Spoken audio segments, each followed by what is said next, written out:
In life, there's just some experiences you don't want to forget. I'm going to be recreating while sharing the story behind my experience listening to Quinteto Astor Piazzolla perform music from my favorite composer, Astor Piazzolla. It's the Lily Factor! Ding! When I went to see this group perform, it must have been several years ago now. It's been a while, but I've always planned on making a video for this, so I finally cracked down and did it! Yay! Finding this group performing was really spur of the moment. My mom saw some sort of Facebook post or something that was saying, hey, in this particular area, this group will be coming to perform music from Astor Piazzolla, and I am a huge fan of Astor Piazzolla's music. I love his music so much, and I play the violin, so my favorite genre of music to play is tango music, and I definitely love to play his music. My mom, well aware of this, saw this post and told me, hey, there's this group performing Piazzolla's music. Do you want to go and see them perform? And I was like, yes. And it was a last minute post, I believe, too. I think they were going to be performing in the next week, but they were trying to sell tickets. So it was like last minute, like, hey, people come to the show. And so we were like, yes. And to my surprise, not only did I get to go with my parents, but my sister actually came along, and she is the one that I'm drawing in this first little scene. And this is recreation of some of the images that we captured while going to this show. First impressions, you walk into this area and it's a beautiful stage concert area, but as you can see, I'm painting here, there's a wide row of red seats to sit in this concert area, right?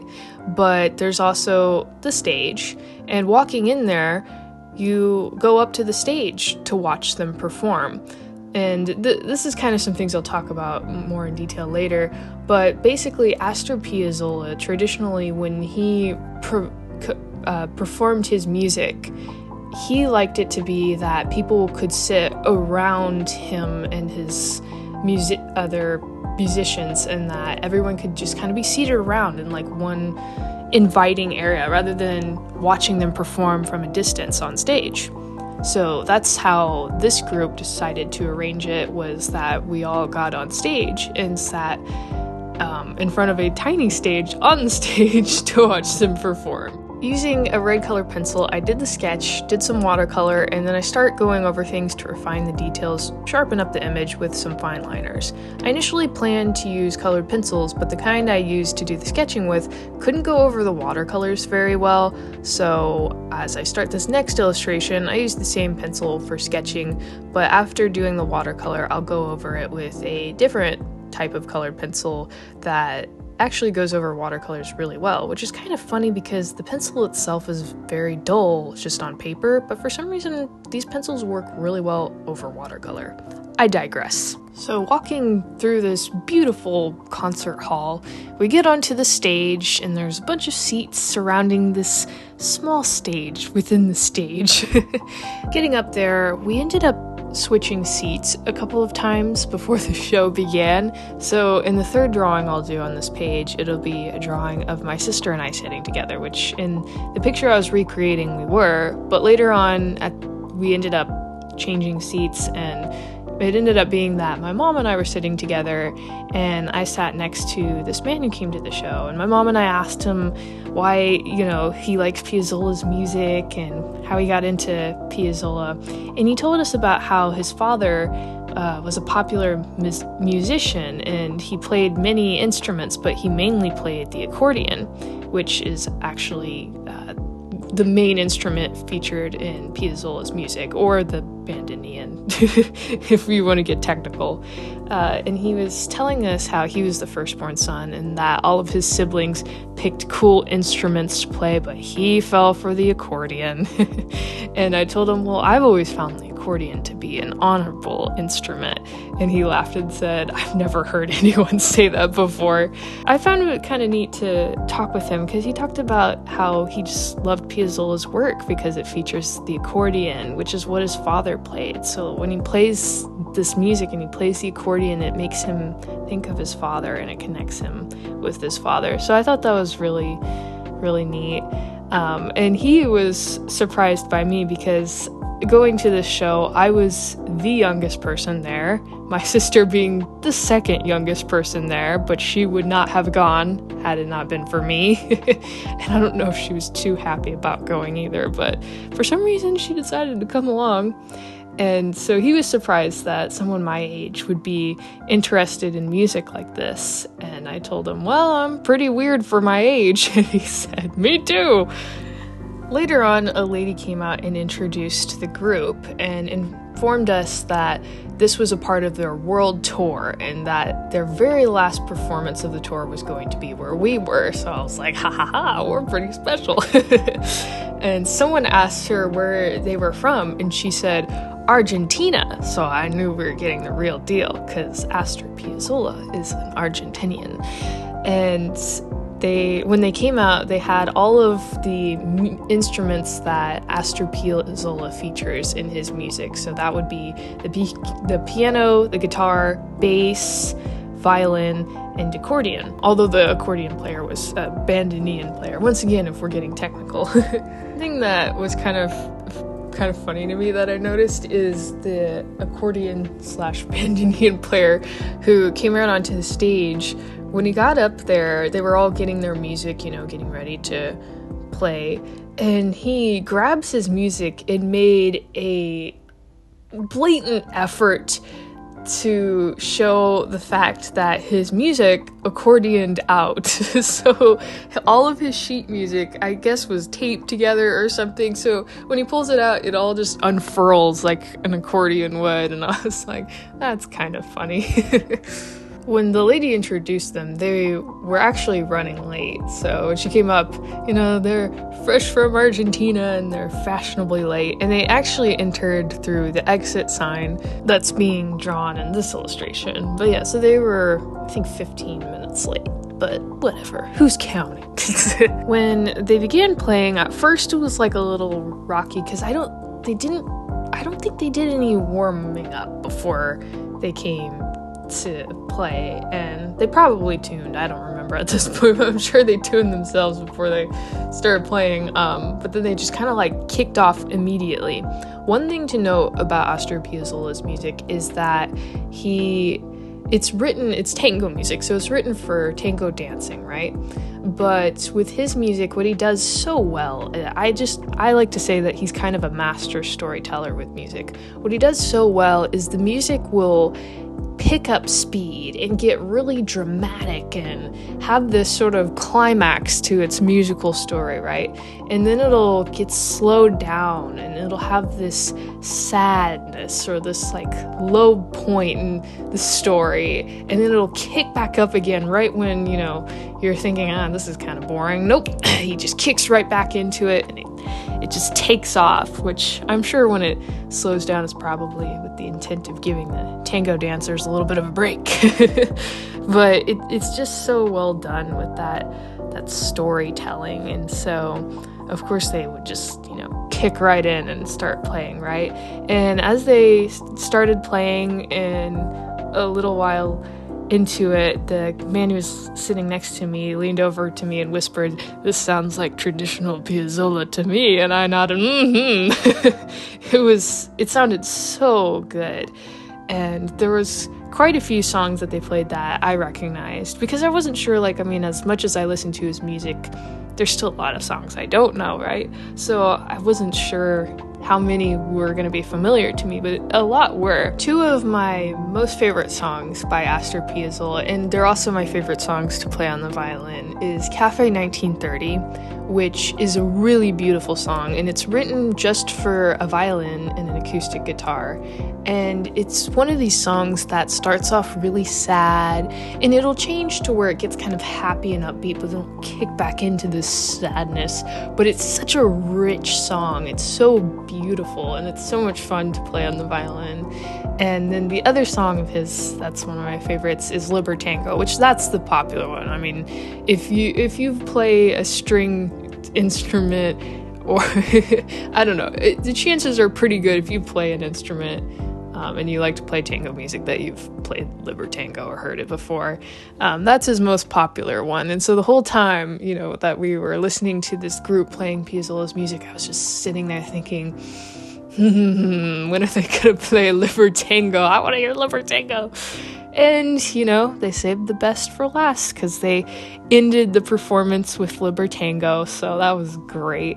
The whole time I was just thinking about how sad I would be when the show was over, but it was nice that they ended on my favorite song. But, it's always like, for symphonies and bands and stuff, it's always like, you gotta end on the popular songs, right? I wanted to recreate some of the images that we took when we went to that show, and so I tried to arrange the sketchbook spread to kind of have like a different layout, so like one's square, one's kind of taking up the whole thing, and then for this last one I was like, I don't want it to be square again, so I'd kind of cut it at an interesting angle. And so my sister's in the fedora, and I'm sitting to the right of her. To the left was actually the man that I spoke to at the show, and the whole stage, like the lighting and stuff they did was really interesting. So a lot of the pictures, it looks really interesting because it had like this purple glow from the lights that were above us, and then there was like yellow lights under us, so it left like these weird shadows that kind of cascaded, which with watercolor it's really easy to create that effect. So it was kind of interesting to try and recreate some of that interesting lighting. So these were the recreations of entering the stage before the performers came in, and now I'm going to draw the performers and talk about more about this group. During this time, I knew nothing about the group Quinteto Astor Piazzolla, but after hearing them perform, the lady who had announced them said that they were coming out with a new album or something along the lines of that. So I was like, oh, I should look them up on Spotify and see what they've got, because more variations of Piazzolla's music, that'll be fun. So looking them up on Spotify, they had, their description and everything, and looking into it, basically, when Astor Piazzolla passed away, his wife wanted to continue his legacy and carry on his music. And so this group was formed out of that their mission is to continue to perform his music in the way he had intended it. So with that example being them performing with all of the instruments that he would perform his music with, and in that more warm and inviting kind of stage setup where we're all kind of circled around them rather than, sitting from a distance watching them on stage. So they're continuing his legacy of performing his music as he intended. So I was like, oh, that's really neat, made me like really excited about it. So that was really interesting. It was neat to get to see them perform, and now knowing that about them, it was really interesting. All of the musicians had their kind of solo parts at specific points in the music, some more than others, of course. Like the bandoneon player and the violinist, they both had like the most solos, and it was fun to watch them because when they started performing, they turned off most of the lights, so it was just the spotlights on the group and then like pitch black all around them. And there were so many points when they were performing their solos where it just was so passionate and so raw.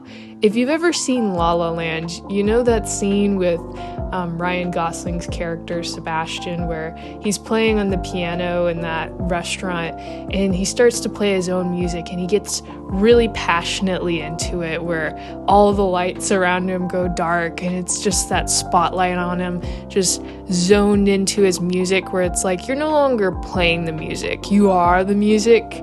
They all had their moments where they were doing that, and it was so much fun to watch. As a storyteller myself, I think music is such an important and crucial element to storytelling. So I love music a lot. I love to listen to all kinds of different music, and Piazzolla has that it has like an important place in my heart for that kind of music, because when I first started playing the violin, I decided, like, because I wanted to play classical and not fiddle type music, you know, not to say that I don't ever play fiddle music, but that was like, I primarily wanted to play classical. So I started to look into like classical music playlists on Spotify, because I was like, oh, you know, I want to actually know what these songs are called and know what ones I want to play to know it better. And so I came across the first song I'd ever heard that was Astor Piazzolla's song was Libertango, performed by, I think it was the London Symphony Orchestra, and they did an arrangement where they had Alison Balsam, I think is how you say her name, and she's a trumpet player, and she performed his song as the soloist, but with the trumpet. And the way they arranged it is so good. It's so good. And so after we left the show, like, we got in the car and I was like, we're playing this arrangement and everything. But that was then I was like, oh, I gotta look into this composer. Like, this is really good music. And so then that kind of kicked off me listening to more tango music and playing tango music on the violin. But what's really interesting is I thought that was kind of like how it started for me, but in this past year I got back into something, and I was listening to music from this game franchise I was getting back into, and there's this song in there that I always really liked to listen to as a kid, and I would, you know, play the level intentionally to hear the song, or I would just play the soundtrack, you know, on my game console so I could hear this song. And I was getting back into it, and I was like, oh, I remember this song, let me play it. So I played the song, and I'm listening to it, and I had this moment of realization, like, oh, I haven't changed a bit. It was a tango song. And so that actually, in this past year, I really wanted to play that as well, because it's a tango, and I couldn't find an arrangement for it. So I actually, for the first time ever, wrote my own arrangement based on that song, and I wrote it for 2 violins, so I got to play it with my violin teacher, and that was interesting. Trying to figure out how to transcribe the music for the violin, but it's a very tango-y song. It's got the accordion and everything. So, but yeah, it's just the genre, you know. It's very inspiring for me. It gets me to do all kinds of things, including draw the people who perform this music. And every new tango song I play demands new skills, so it always encourages me to get better while motivating me to keep playing my violin, because, you know, there's songs that are worth playing. And so it's fun to see how that challenges me. But also, like, for that, we're talking about a video game, playing tango music. This very, very bold move. You know, I commend the composer who thought that one up, because, I mean, I don't play a lot of games, but I don't hear tango music in the very few games I play, so it's kind of interesting. It's a very, very unique choice, but it's all inspiring. I think it all can overlap in different ways, and so I wanted to talk about this and recreate this, just to, you know, always remember this time, because seeing the show was just, seeing them perform, it was so much fun.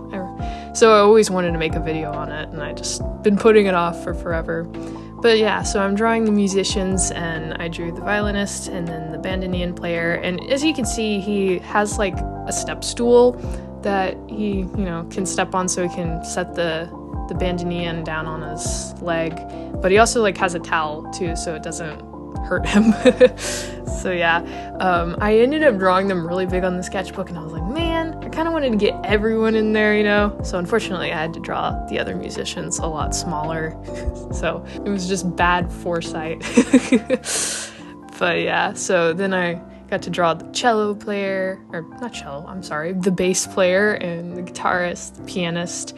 And the reference photo of the bass player, I think he's doing pizzicato there, because he's like holding the bow in a way that he wouldn't actually be playing, you know, any other way than pizzicato. Just something I noticed because I play the violin, so there you go. My approach with these drawings of them was I would sketch them out with like one pen, and then I would go over with a different colored pen to kind of go over it, add some extra detail, and then I would add some alcohol-based markers on top to color it in, and I just was being experimental, so I didn't know if it was always going to work, because the thing about using alcohol-based markers with pen is the pen will smear. So for the first drawing with the violinist, I used pink and blue, so the colors worked well for that. For the bandoneon player, I used red and purple, and that was a little like, ugh. So by the time I drew the other musicians, I didn't want to like combo too many colors, so I just did like the blue pen, and I added a little tiny smidge of red, but not overkill. And then I just started using the markers. I did use a water-based marker to color, it was a black one, to color like the especially dark areas, because I just find that water-based markers are a lot bolder than alcohol-based markers, and so when I really want like a harsh black, it just works better to use a water-based marker to do that, because it just goes over, really harsh. It's really dark, which is what I need, and especially because I'm using reference photos where they're in very dark lighting with just a spotlight on them. And that was the other thing too, like I did the best I could, because I only used reference photos that I had saved of them during the show, because we weren't allowed to like record or take pictures of them, so I think it was just based off of like maybe a Facebook post that they did from the show or something like that. So I was doing the best with what I had, because I don't want to like go look for other references that maybe don't reflect how they were in the show, so that's kind of why I did the best I could. And I'm not saying I think I did a bad job, but I'm just saying I didn't have the best reference photos. And after coloring in everything too, then I would also go back over some things with pen to refine some of the details, sharpen it up overall. But yes, so this is just the process behind how I drew, recreating my memories of hearing Quinteto Astor Piazzolla perform, and the story behind it. It was just a fun experience, and I wanted to be able to document it. So I'd like to thank you all for watching, and may God bless you in your life and your art. Bye!